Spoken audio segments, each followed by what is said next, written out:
campaign for president. I say this with a deep sense of gratitude for every single person who got in this fight, every single person who tried on a new idea, every single person who just moved a little in their notion of what a president of the United States should look like. I will not be running for president in 2020, but I guarantee I will stay in the fight for the hardworking folks across this country who've gotten the short end of the stick over and over. That's been the fight of my life, and it will continue to be so. Senator, do you have any plans to endorse? What guidance would you give to your supporters who don't know who to support now? Well, let's take a deep breath and spend a little time on that. We don't have to decide this minute. And I wonder what your message would be to the women and girls who feel like we're left with two white men to decide between. I know. One of the hardest parts of this is all those baby mamas and all those little girls. We're going to have to wait 4 more years. That's going to be hard. Senator, why do you think, Senator? Will you be making an endorsement? We know that you spoke with both Joe Biden and Bernie Sanders yesterday. Not today. I need some space around this, and want to take a little time to think a little more. I've been spending a lot of time right now on the question of suspending and also making sure that this works as best we can for our staff, for our team, for our volunteers. So Senator, what? I'm sorry? It could be coming, but just not right now. Not right now. Senator, Not what? right now. I know that your campaign manager, Roger Lau, Uh-huh. said on the staff call today that he had no regrets. Do you feel the same way? Oh, I do. I have no regrets at all. This has been the honor of a lifetime. 10 years ago, I was teaching a few blocks from here and talking about what was broken in America and ideas for how to fix it. And pretty much nobody wanted to hear it. And I've had a chance to get out there and talk with millions of people. And we have ideas now that we talk about that we just weren't talking about even a year ago. A 2-cent wealth tax and universal child care that could be real. We could make it happen. And canceling student loan debt for 43 million Americans and raising Social Security payments.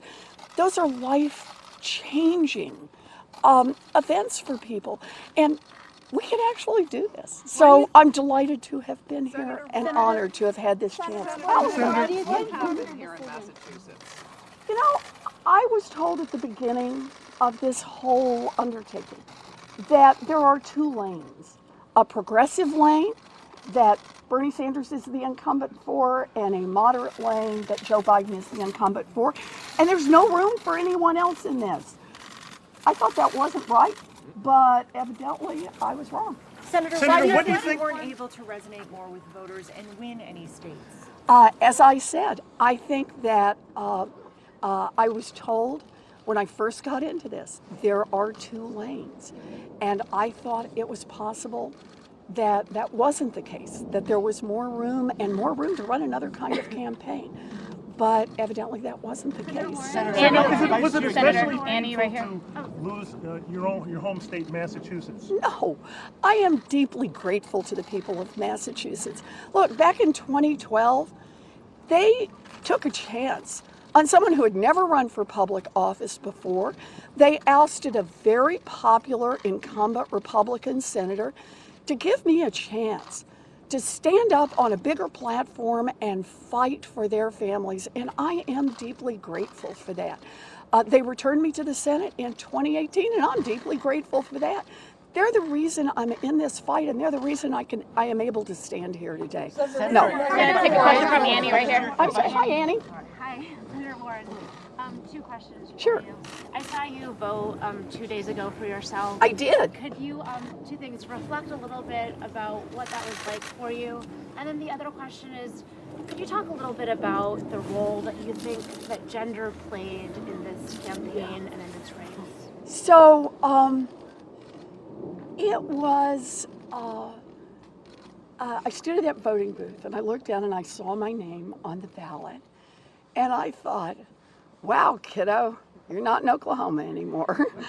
That it really was a moment of thinking about how my mother and dad, if they were still here, would feel about this.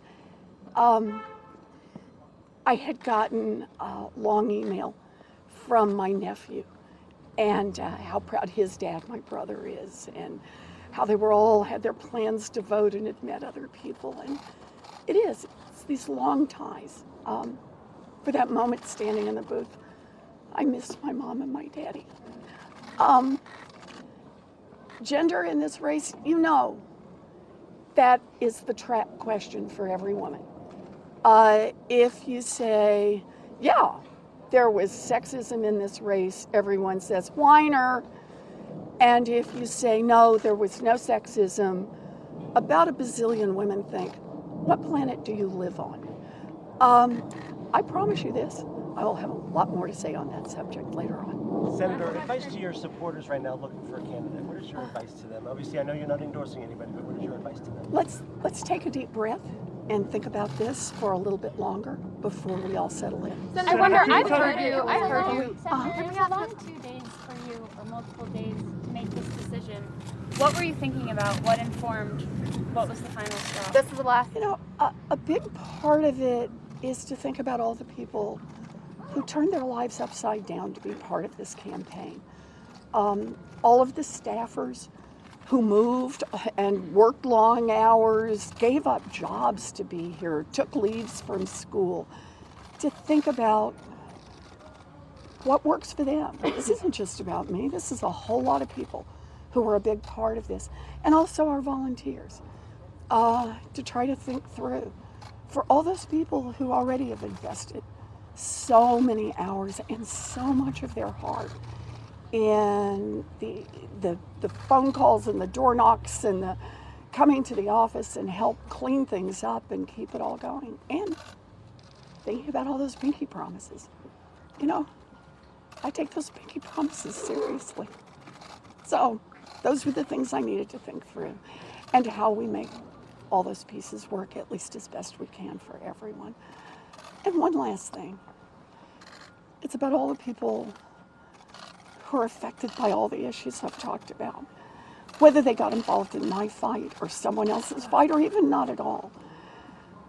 But however we talk about this, there still is $1.5 trillion of student loan debt outstanding.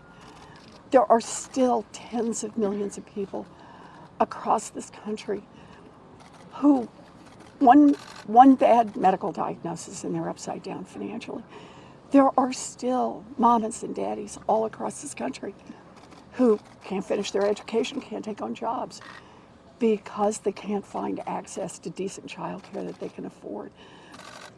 And I had to think a lot about where is the best place for me to go to keep fighting those fights, because those problems don't disappear when I stand here in front of you. Those problems go on, and my job is to keep fighting and to fight as smartly and effectively as I can. Senator, Senator, Senator. Senator. You're the best.